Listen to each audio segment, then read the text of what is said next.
Oh, I don't even know what week this is. Is this week 4? I think so. Oh my God, we're already into week Yeah. 4. It's going so fast. So this week we're going to talk about aliens and a bunch of works that have aliens in them. So let's start, I guess, with like a definition of aliens. So what, if you had to explain aliens to somebody who's like maybe not in the class, how would you explain what they are? Extraterrestrial. I mean, that's really what it is. I Yeah. mean, a lot of people associate it with, either beady eyes or big eyes, big long heads, or something of that Hmm, nature. hmm. Roswell. I mean, anything that you see as a Tiny gimmick, green men. Yeah. right? Martians, anything like that. That's exactly how I would explain aliens. Yeah, anything that's like not of this planet, right? Right. And like there's a couple of different ways, especially in fiction, how we see aliens, right? So they can be invaders. I think that's the one that I was like most familiar with before I started kind of putting this class together. It's like aliens bad. They're gonna abduct you. They're gonna come and Right. like exactly. It's like the traditional kind of scary aliens, or they can be allies, or somebody that's coming to like guide human civilization. And so these are the more kind of like benign models of aliens. And we're going to kind of explore the whole gamut with the readings for tonight. So let's start with Expedition. So what did you think of that work and what it's doing? If you can maybe explain a little bit about what it is before we jump in. Expedition meaning like the Black Destroyer. Yeah, not. Wait, we're doing horror next week. This week Yeah. we're doing aliens. Yeah. Wait, Yeah. is Black Destroyer? Black Destroyer is with horror, right? Well, kinda. Black Destroyer was the premise of Alien, and that's really Yeah, what. yeah. No, we're talking about the Darwin Expedition one. Did you get to read that one this week? Honestly, I skimmed through a bit of it. I didn't Yeah, put a it's lot of very memory. visual. It's very well. Why don't we just like pick and choose what you want to talk about? Like, so which work do you want to talk about first? Either way, I mean, anything else that we've talked about, like especially like with Arrival, I've read that. Obviously Star Wars, I The know all story about of your that. life. Yeah, let's go ahead and Right. talk about that. So the story of your life. So we were talking a little bit about the roles the aliens play. What role do you think the aliens are playing in the story of your life?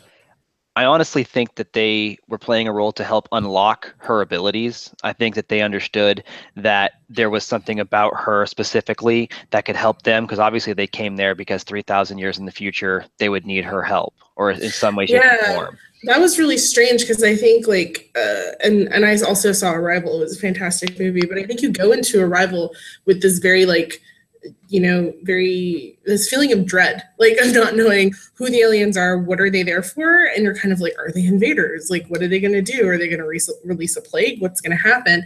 So it's really strange that and also because there's this language barrier, you can't really know what they're talking. Oh, hey, kitty.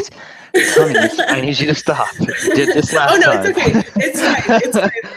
Is it a he or a she? She.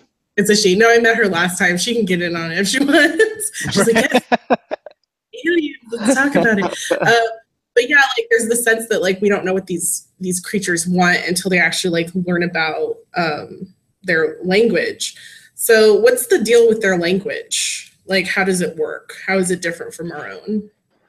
I think to me, it's more math based. If you look at a lot of the really, in my opinion, the really good extraterrestrial or alien stories, it's all math based. I mean, you look at Contact, love that story. Oh God, I love that So movie. good. So good. Ugh, It Jodie was Foster forever. absolutely. It was a great acting. And the fact that everything was math based, it just shows that, how much we have to learn. Because when I think Yeah. of aliens, if I'm not thinking of the horror aliens, I'm thinking of a species that is completely far surpassed our intelligence, and obviously mastered stellar travel. So, and that's exactly what I thought of in this story as well. It's all math based. And it's just more or less breaking down the dialect of other cultures with that math to deduce what Yeah. sounds they're making. Yeah, I think math was like the closest thing that they could use to kind of figure it out. But I feel like their language is much more circular. It's kind of like not like we think very linearly, Jack threw the ball, that kind of thing. But the heptapods with their language, it's very kind of circular, and it's kind of I can't even try to explain it, but it's like a kind of awareness of the past and the present at the same time, and it doesn't always look the same. And so I think that in that way, math can, I don't know, what do you think about that? Like, is that why you would describe it as more math based? Right. I mean, yes, when you look at the circular, each point on the actual circle that they have has a reference. And I know that her character goes into it, pointing out this is this and this is more sounding here. But I think math is what they use to tie it together. Because if they didn't have any, like, equation to bring it, she would sit there forever. I'd like to think that she has the talent to decipher a couple of words, but she'd sit there staring at it like, until it was too late. Yeah. And it's interesting how the story kind of plays with this idea of how languages change the way you think and how they can change your awareness of things. Have you ever had that experience with like learning a new language? Actually, I'm slowly but surely learning Japanese. My wife bought me Rosetta Stone. Rosetta Stone teaches it a lot differently. Instead of like learning the alphabet, and then it actually throws in a couple of words and then throws you sentence at a time. Like it'll start talking about one of the first things you learn, like slide 3 is "Jure shitterimasu," which is someone cooking or eating. I think "Tabete imasu." Like they teach you actual sentences, things that you're actually going to learn in each encounter with people. So I think I like that aspect, but it's rough, let me tell you. Like the first couple of weeks, I'm kind of like, what am I doing here? And of course, when I take it into work with me, they have they give you a microphone with it, so you repeat back to it to see. I'm at my desk repeating back words, and people are just kind of walking by, looking at me. Like, has it, like, have you started to maybe dream in the new language, or has it changed your thought patterns in any way, like the way they construct sentences and how they talk? Not yet. My brother, when he did Japanese at Ohio State, he said he started to do that at that point, where he would start dreaming to himself, and some of the words that he was saying in his dreams were Japanese versus English and back and forth. So he would call it Jinglish. Yeah, no, it's really true, because I've been learning some coding, and I've definitely been having like dreams of that, like XML and XSLT and stuff like that. And it's weird how, like, when you're dreaming, your mind is doing a lot of that protein synthesis to turn it into long-term memory. And it's just interesting how, but at least in terms of the language changing the way you think, like I've been trying to learn Spanish. Okay. And it's super interesting because of the way that it can be very like something like saying lo siento, which it means like I'm sorry, but actually in Spanish it translates to I feel for you, which is like a much more, like, which I like better, because it's like, instead of saying I'm sorry, which is like I'm not responsible for your pain or whatever, it's like I feel like it's like I have the feels, basically. But it changes the way you think, especially when you think about like how verbs can contain the gender and the number of the people who are doing the activity. And so it kind of, I think that's what happens to the protagonist a little bit in the story of your life, where this kind of unbroken chain of language starts to allow her to think about the past and the present and experience the past and the present and the future all at the same kind of time. Right. Which is interesting. I'm doing a lot of like, stuff. I am a wizard. But yeah, so how do you think the narrative structure of the story kind of mimics that? Like that kind of, that layering of the past and the present on the future, where it's all kind of on top of each other? At first, it took me a few seconds to pick up on it. Like I honestly thought, she's okay, don't worry. She keeps flapping her tail in front of the webcam. She's like, flap. It took me a few moments to get the flashbacks when going forward. At that point, her seeing into the future, her seeing her daughter at that point, took me a few moments. But I do like the narrative because it comes back. It always comes back to her in the present. But everything that she does now is basically a precursor. Even the things that she's done in the past is a precursor for where she's going to be. And it's just more or less remembering it to unlock what's going on. Yeah, I found that quite interesting, especially the episode with the bowl, right? Where she's like, I'm going to buy this bowl. And she's like, years later, you're going to pull a towel that's underneath this bowl and it's going to hit you in the head and you're going to need a single stitch. And it was just so interesting that she buys it anyway. And that kind of got me thinking about how a lot of narratives that are of this type, like science fiction and stuff, when you have an awareness of the future, a lot of them are about changing the future. So why don't you think Chang does that here with the story of your life? Simply, I would like to think that no matter what we do, no matter like even if we know what we're going to do or what's going to happen, we're still going to make the conscious effort to do the exact same thing. Like for example, and I hate to jump off this, so I'll come back Oh, to it. please, Like, please. you look at Terminator, look at all the entire Terminator series, the franchise. No matter what they did, they never prevented Skynet from launching. Never. They That's never. true. D-Day happens regardless. They stopped it. They stopped it in T2. Yay! No, they didn't. It just postponed it to 1997. So it just postponed to 1997 in Rise of the Machines. Okay, we stopped it. Yay! No, it really didn't. D-Day always happens, no matter what you do. And I think it's with if you knew it was going to happen, sure, we can try to change the future, but at the end of the day, it's going to happen. So I think in her case, she said, you know, it's going to happen regardless, so I'm going to do it anyways. Yeah, it's so heartbreaking though. And I guess that's like, I don't know, like that's maybe my issue with science fiction in terms of like having it be like pure escapism, where it's like, because especially for someone, you know, who's experienced trauma and stuff, it's very attractive to think like I can go back and I can prevent all the bad things that happen and like it'll be okay. But then it's like you would fundamentally change the person you are now, and you can't really change your future. Like at least with this story, it's like you can't really change the future. You're kind of on a path. You can become more aware of it, but you can't change it, which I think is really interesting. Right, like you look at a time machine. No matter what, no matter what happened, his wife dies. No matter what he did to go back, his wife dies, or fiance. But I mean, it always happened. It always happened, and that's when he finally gave up on it. And I think in this case, he understood that, you know what, I need to understand it rather than try to change it. I need to understand it and ultimately make the same decision over and over again. Same thing with her. She understood that it was going to happen, and rather than, you know, well, I just had a flashback, whether it's deja vu or not, and walk away from it, I'm just going to do it anyways. Yeah, it's interesting because do you think that that's the aliens' purpose, is to ultimately allow us to be at peace with our future?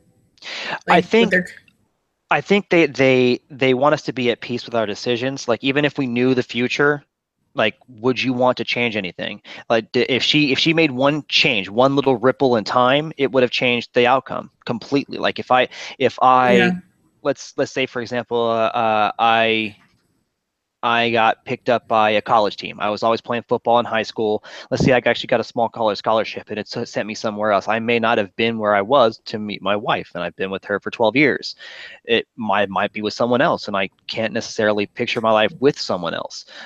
So I don't want to, you know, it's easy to say I'll go back or get a flashback, a flash forward, or rather an image of this is what your future would be if you do this. And then why would I want to change that? Same thing. I think. Yeah, because I agree. The heptapods, they're here to help unlock her abilities, but they want her to understand, even though you have this gift inside, would you make any changes at all? And I think that's a test that they're giving to her. You know that eventually you're going to have a daughter. You know she's going to die, but would you cherish the moments that you have with her to say that you actually had her in your life and keep everything that happens, peace and everything going forward, or would you want to make a change? And I think that's their purpose, not necessarily to help, I mean, not completely to help unlock her abilities, but also show you this is what happens if you follow the chain currently that this timeline has. Yeah, because I think we have this desire to either change the past or the present or even the future, but humans can be really short-sighted. You know, it's kind of like the butterfly effect, where it's just like you get rid of one butterfly. Yeah, such a good. Yeah, that one is also a very good movie. The short story where it's like they go back in time and then some idiot squashes a butterfly and then all of a sudden Nazis are ruling the world. That kind of thing. So, yeah, it's crazy. It's a really good short story. But yeah, it's insane. But yeah, we are kind of short-sighted, and it's like the heptapods kind of bring this benevolent kind of presence and benevolent knowledge to the situation that I don't think that humans could achieve on their own. And it's really heartbreaking that she does choose to continue with it. Like she chooses to buy that bowl, even knowing the pain it's going to cause later on. She chooses to have a child knowing the pain that it's going to cause, because it's the experience somehow is worth it. So yeah, that was interesting. Well, I guess it can follow the same premise of one of my favorite bands, Queen, Pain is So Close to Pleasure. I mean, there you go. Queen is awesome. Yeah, they are. good stuff. Good stuff. Do you know that the I forget who it was, but I think he was a band member in Queen. He came out with a 3D book of photographs of the band. Okay. Yeah, he was like an astrophysicist, like, and he dropped out of astrophysicist school to go ahead and be in the band Queen, and then because I mean that doesn't come along every millennia or whatever. So he's like, oh, I'm gonna go be in the band Queen, and he took all these cool photos, and then he actually went back to become an astrophysicist, got his doctorate and everything, and now he recently published a book of like kind of telescopic 3D pictures of the band. So you might check that out. It's really cool. I would love to be at the dinner table for that one. Mom, Dad, I'm dropping out of school to be in a band. I mean, you kind of have to, it was his future, it was his kind of like complete circle in heptapod terms. And it's like, it's amazing how the fact that he came back to it was really comforting, because I think we all kind of feel sometimes that we're on maybe the wrong path and we're never going to come back. We're never going to complete what we started. But it all comes around in the end eventually. So. Right. We all think about if we ever got famous and rich, would you stop what you're doing and enjoy that? Or would you ever come back to it? I could honestly say right now, if I were to win the lottery and have like $50 million in my lap, I don't know if I'd come back to school. I'd like to think that, the good side of me, the character side of me would come back to school eventually, but I can't say that. So it's really cool that he did come back and finish it. I don't know if I go back to school. Like, I remember I was watching like one of those, I think it was like Vampire Diaries, and there was a character who he's immortal and then he keeps going to school, like getting a gajillion PhDs. And I'm like, I don't know if that's what I want. Yeah, I think one's enough. One is enough. I'm over it. But yeah, so let's talk about what other works did you want to talk about? So we talked about story of your life, and what else did you have anything to say about? The Alien franchise. I know I'll be doing my paper on that. I'm a huge fan of that franchise. I mean, it's more or less. I mean, a lot of people look at Aliens, so Alien or Predator. Honestly, between the two, I will take a Predator all day long. They're just I like them about that. And they're honorable. Their whole purpose is to find the perfect hunt. And if they die the perfect death, great, whatever. But at least, they're just better preparing themselves. But I like the Alien franchise because it did two things. One, it brought us Geiger, because I'm a huge fan of Geiger. I mean, the guy, he's a little tweaked in the head. Rest in peace, buddy. But definitely, yeah. His entire home was one-of-a-kind works of art. His ex-wife's remains were on his wall as art. Like, it's gone. But they asked him to simply provide an alien. He gave the home planet. He gave the ship. He gave the first pod and the alien within 24 hours. I mean, he was awesome. But he was also the first person. This is my second part. He was the first person to bring up the idea of casting a female for the lead role. And I think as much as people like to think Linda Hamilton from T2 or T1 and T2 as the ultimate badass in sci-fi, nothing holds a candle to Ripley. I'm sorry, Ripley. She segued everybody in my opinion, in the sci-fi genre, that it's okay to be a female lead in a sci-fi movie and be a badass. Because back then, who did we have? And a real badass. Who did we have? We didn't have many. I don't think we had any. I mean, you could argue Wonder Woman, but she's not in a science fiction movie. But if you are really into like Geiger and stuff, actually what brought him to get what brought the team together that went on to do Alien was Alejandro Jodorowsky, and he was the one who he's a crazy director. Like, he did some crazy stuff like Holy Mountain and stuff, but he's the one who actually brought them together to do Dune. But he just spent all the money in pre-production, and it's the best movie never made. And there's a great documentary you should check out about it called Jodorowsky's Dune. But yeah, it's bananas. Like, he was going to have Salvador Dali in it as the emperor, the space emperor. And then he was going to have, somebody from I forget who it was, but it's like from the Rolling Stones. It was just bananas. It was completely bananas. But yeah, it's pretty cool. Yeah. Alien is a really good film. I'll have to check that out because I'm a huge fan of Dune. Like, my father, it was one of his favorite movies. We watch it all the time. Between that and Evil Dead, we always got neck. I don't know why. Well, watch out, because Jodorowsky is like Dune is crap. The one that David Lynch did. When he went and saw it, he was afraid that it was going to be better than what he could have done. And then he went in and he was like, it was crap. But anyway, yeah, it's a good little side gig. Did you read Bloodchild by Octavia Butler? Did you read that? this week, or no? No, Man. I'm Yeah. sorry. I skimmed through stuff. The last couple of days That's okay. That's all right. have been incredibly busy, so it's more or Yeah. less just I skim what I can in between supervisor calls. So Oh, I get you. I get you completely. Yeah, no, I also have a regular 9 to 5, so I totally, totally, totally understand. But yeah, that's cool. What about, were you able to listen to or skim any of the War of the Worlds?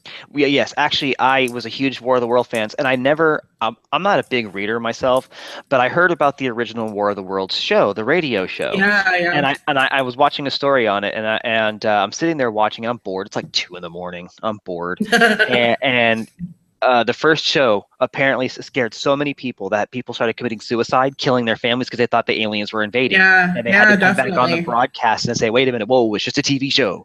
When I heard that, or when I saw that, I was like, I kind of want to look into this. So I have read a bit of the War of the Worlds. And then, of course, I watched the War of the Worlds TV show, which when I was a kid, that was awesome. Watching it like a couple of years ago was really bad. And of course, we all have seen the Tom Cruise version of it. But yeah, I'm a big fan of War of the Worlds as well. Yeah, it's interesting because it brings us kind of, like we're talking about circles, right? It brings us kind of full circles with the alien archetype, where it's like we have really, like in Expedition, we have very benevolent aliens who are coming to show humans the error of their ways. Like, you've destroyed your planet. Like, let us show you what a beautiful, untouched planet can be. And then, the story of your life, where it's about, making humanity aware of the interconnectedness of life, the past, the present, and the future.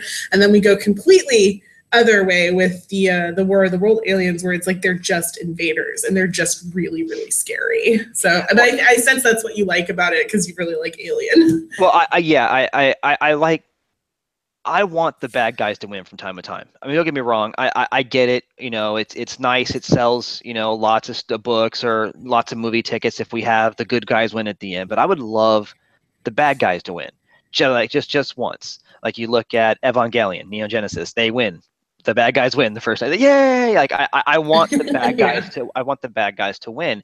And when a lot of people enjoy the aliens, when they think of aliens, they relate that to invaders coming here to kill us and take over our planet, use our resources, whatever the case. And that's my biggest one. That's my biggest. That's my. I'm the biggest fan of that type of alien. So yeah, but I really wish they'd win. Like, I really thought when I first heard the War or watched that episode or watched that documentary on War of the Worlds, I really thought that at one point they were going to win. So that's what got me so hooked on it. I'm like, okay, I'm gonna do this.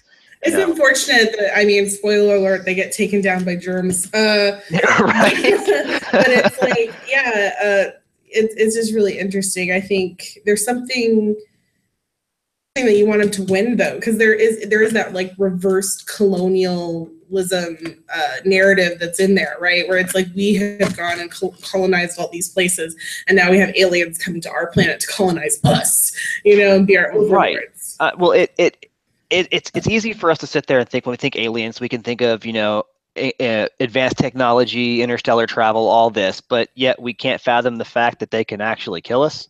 Like, they can win. Like I'm sorry, we're using M16s, tanks, and F-16s, whatever the case may be. They're using lasers that incinerate half a city. Like, Independence Day. Like, come on. Oh, so good, such a good movie. Yes. Yeah. Welcome to Earth. Right. Their one main weapon on each of the separated ships, the 14 separated ships, destroys an entire city with that kind of technology, and then somehow we come together and win. Come on, it's not. To me, if they have that type of technology, and if we look back at history alone with wars, Vietnam War, whatever the case may be, technology always wins out. It does, and he or she or it has the better technology wins 99.9% of the time. So why is it so hard for us to believe that in a movie or a story that an advanced species comes here to conquer us and we somehow pull away a victory and save our humanity? Well, that's what's interesting about Independence Day as a film, is that it really is this kind of how do I say this? It's this kind of resurrection and like this affirmation of American masculinity. It's like, which makes it totally and completely, like, not realistic, because you're right, they do have the numbers and they do have the technology, but we have Jeff Goldblum. Yes. So, but it is like you have this character where it's like, especially the I forget who plays him, the guy who is the fighter pilot, who he has been like feminized by being probed, because they really make jokes about that, which is like super shitty because is it not Dennis Quaid? Randy Quaid. It's Randy Quaid. It's like super shitty because it's like, okay, one, if he was abducted, which probably he was, that's okay, he was right, or he's mentally ill. Like, why are you making fun of him either way?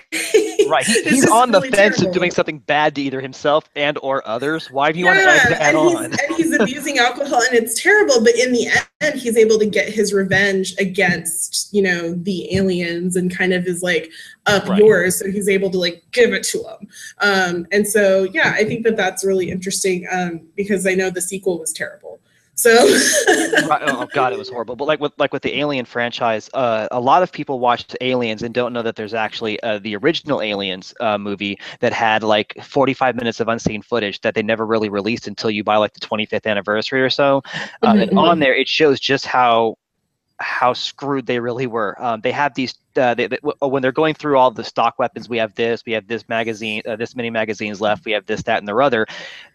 They add in, but we do have these, and they're two sets of turret guns, each, 1,000 rounds each. So basically 2,000 rounds, and they have on these two turrets, and they put them at one side of each door. So that way when they're sealing them up, you see Bill Paxton going, come on, and they, you know, seal it up or whatever. They have the roaming turret guns in there. And the two turret guns with 1,000 rounds each on the left wing, they run out. Aliens kept coming, and they ran out of rounds. The other one left 2 rounds in one gun. That was it. And the aliens still kept coming, and finally they backed off. They were testing their resolve, and they went through basically 3,998 rounds of heavy artillery or heavy bullets or whatever, and yet they still had thousands of aliens out there coming for him. And yet in the end, we found a way. Don't get me wrong, I love Ripley, love Sigourney Weaver, but we found a way to beat there. It's for me, it's when you have a far superior technology or something of that nature. I would like the aliens to finally win. Just say, you know what, game over, we win. Well, we're definitely going to get to that next week with Horror Beyond the Stars, where it's definitely like it's in their favor. But yeah, I think that like a lot of these films, it's about kind of like bringing back like humanity at the kind of last minute. And it really reminds me of like monster films, you know, like old school, like Frankenstein, that kind of thing, where it's like you have the monster who kind of comes in, causes chaos and everything. And then it's like the monster is destroyed, and then conventional, you know, heteronormative values are restored. Right. So it's like, this is a narrative. Yeah, this is a narrative that gets told over and over again. And I think it's also a narrative that lends itself to science fiction. And I think that's why it's like, it would be interesting to watch, especially on my part, to watch more stuff from the aliens' perspective. So yeah, it's super interesting. Are you looking forward to Pacific Rim? Speaking of aliens, and I was until I heard he was not in it. I'm sorry. Idris Elba? Are you talking about Idris Elba? No, although my wife loves Idris Elba. Oh yeah. I love him too, but she loves watching the movie Losers because he's in it with a couple other like really hot guys, so she watches it a lot. Yes, I know. We're talking about Idris Elba. Was it Hunnam? The guy that. Charlie Hunnam. Yeah, Charlie Hunnam is not going to be in anymore. Right. I'm sorry. I get it. They're trying to get a younger crowd for a younger audience. I pull in the millennials. I get that. But at the end of the day, for me, I love that the first movie, Pacific Rim. I love the direction that Guillermo del Toro went with it. But in my mind, only one person should be piloting Gypsy Danger, and it has to be Charlie Hunnam and the Asian. I'm sorry. Both of them are awesome. And the fact that we're taking them out and putting 2 people in Gypsy Danger, or a reconditioned version of Gypsy Danger, just kind of bothers me. I'll go into it with an open mind. Yeah. 98% of me will. The other 2% is kind of sitting there just begrudgingly going, "Where's Charlie Hunnam?" Well, it's got they've got Boyega in there as kind of like the new Idris Elba, which I'm really digging. Right. So I'm down for that. But yeah, did you have anything else to say about aliens before we end? Any kind of loose ends you want to tie up or add to this week's discussion, or? Not at all, no. Okay, sounds good. All right, I'm going to stop the broadcast and then we'll wrap up. All right, guys, we'll see you next week for Book Club Live. And next week we'll be talking about horror from beyond the stars. So adios.